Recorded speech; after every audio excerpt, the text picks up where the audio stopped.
ইনশাআল্লাহ ওয়া ইন্না ইনশাআল্লাহ, আমি অস্বীকার করি না যে ফিলিস্তিন বিজয়ী হবে ইনশাআল্লাহ, সত্য বিজয়ী হবে ইনশাআল্লাহ। আমার মতো গরু ছাগলে করবে না, আমার মতো বেনামাজি সম্প্রদায় করবে না ওটাকে, আমার মতো সুদখোর ঘুষখোর বাটপার যে কোরআন পর্যন্ত পড়তে জানে না, আল্লাহ নবীর ছেলে সন্তান কয়জন সেটা জানে না, আমার মতো গরু ছাগলটাকে স্বাধীন করবে না।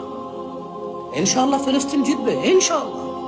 যারা মৃত্যুবরণ করতেছে ইসলামের উপরে থেকে, ওখানে জুলমের শিকার হচ্ছে, ইনশাআল্লাহ আল্লাহ তাদেরকে শহীদ মর্যাদা দান করুন, আমি দোয়া করি। আমি তো জানি না কে শহীদ, কাউকে শহীদ বলে তো আমি আখ্যা করতে পারি না, তবে আমি কামনা রাখি আমি কোরআন ও সুন্নাহ থেকে যে সামান্যটুকু বুঝ পেয়েছি, আমি এই জন্য দোয়া করতে পারি রেফারেন্স দিয়ে, ইয়া আল্লাহ তুমি তাদেরকে শহীদ হিসেবে মর্যাদা দাও, ইয়া আল্লাহ তুমি তাদের যারা পৃথিবীর থেকে চলে গেছে নির্মম ভাবে আর যাদেরকে রেখে গিয়েছে তুমি তাদের আশ্রয় হও ইয়া আল্লাহ।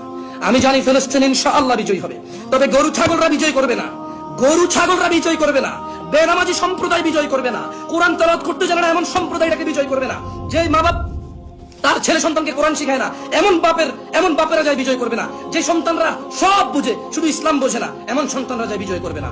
ইনশাআল্লাহ বিজয় করবে কারা? ইসলামের বীর পুরুষরা।